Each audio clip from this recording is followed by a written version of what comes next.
বন্ধুসকল, নিবনুৱা যুৱক যুৱতীৰ বাবে সংস্থাপনৰ পথ মুকলি কৰিছে APDCL আৰু অতি শীঘ্ৰে নিযুক্তি দিব প্ৰতিটো মাণ্ডলিক কাৰ্যালয়ত। কেনেদৰে অনলাইন কৰিব লাগে সকলো মই দেখাই দিম আজি এই ভিডিঅ'ৰ সহায়ত। নিযুক্তি হ'ব শিক্ষিত নিবনুৱাৰ বাবেহে। প্ৰতিটো উপসংমণ্ডলত এজনকৈ প্ৰাৰ্থীক নিযুক্তি দিয়া হ'ব।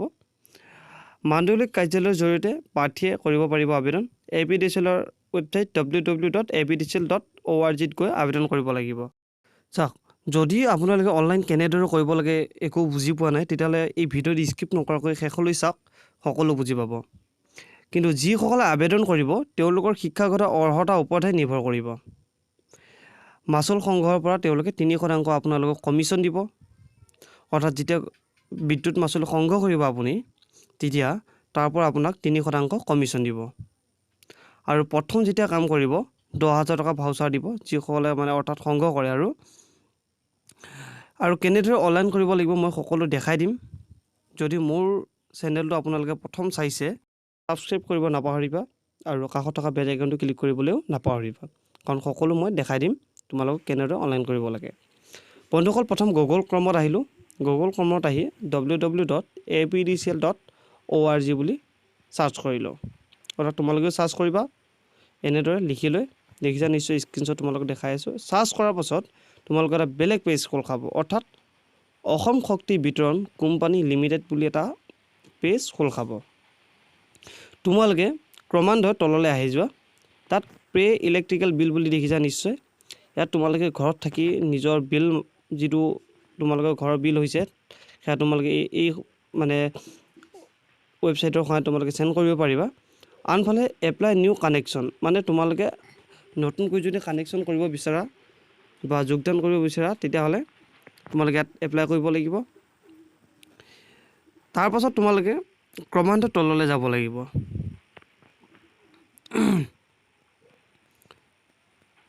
মই দেখাই আছোঁ তললৈ।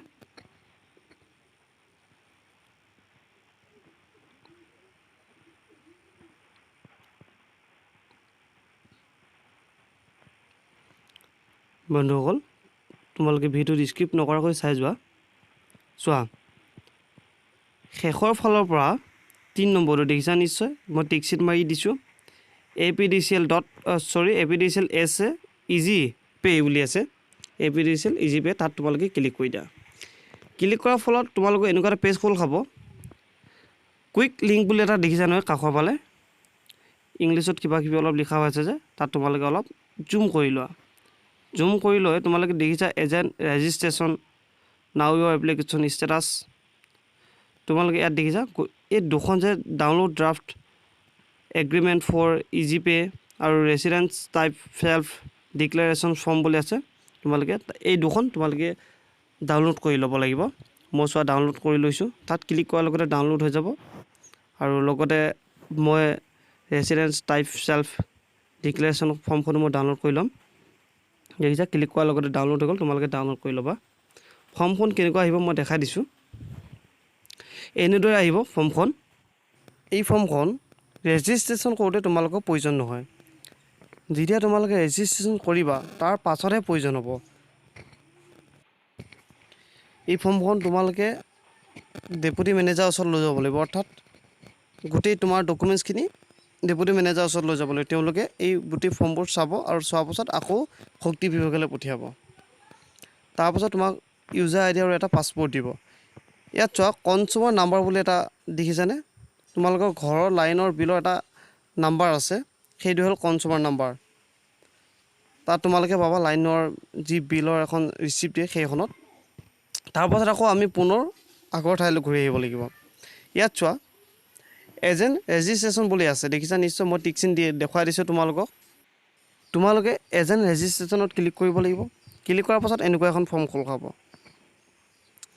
এই ফৰ্মখনত তোমালোকৰ নাম লিখিব লাগিব প্ৰথম। তাৰপাছত তোমালোকে ক'ত থকা সেই ঠাইৰ নাম লিখিব লাগিব, ডিষ্ট্ৰিক্টৰ নাম লিখিব লাগিব আৰু পিনক'ডটোৰ নাম তোমালোকে লিখিব লাগিব। তাৰপাছত তোমালোকে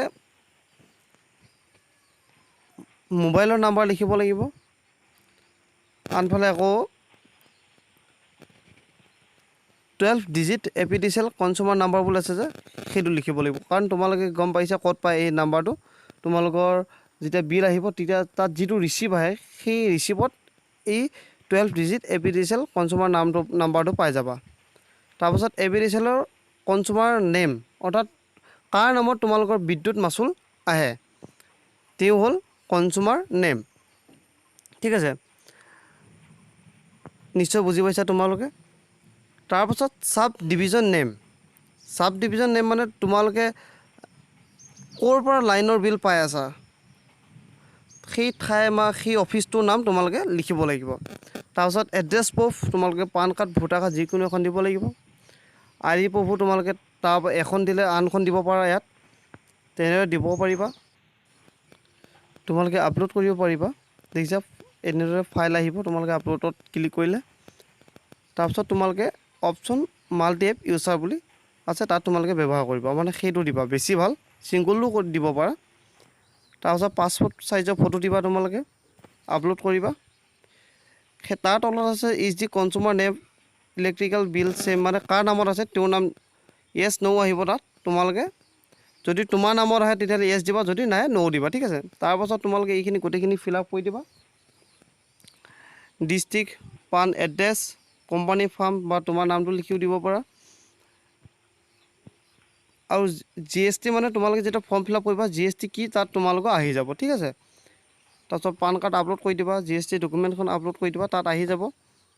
তাৰপিছত এই শেষত ডিক্লেৰেশ্যনত দুটা যি মানে কি বৰ্গ আছে তাত সেইকেইটা তোমালোকে ক্লিক কৰি দিবা শুদ্ধ চিন। এতিয়া মই সম্পূৰ্ণ ফিল আপ কৰা নাই বা অহা নাই, তাত ক্লিক কৰাৰ পাছত মানে শুদ্ধ চিন গোটেইকেইটাতে দুইটাতে মাৰি দিবা, তাৰপাছত ছেভ আৰু মাৰি দিবা। ছেভ মৰাৰ পাছত তোমালোকৰ ছাবমিট হৈ যাব। নিশ্চয় গম পাইছা বন্ধুসকল তোমালোকে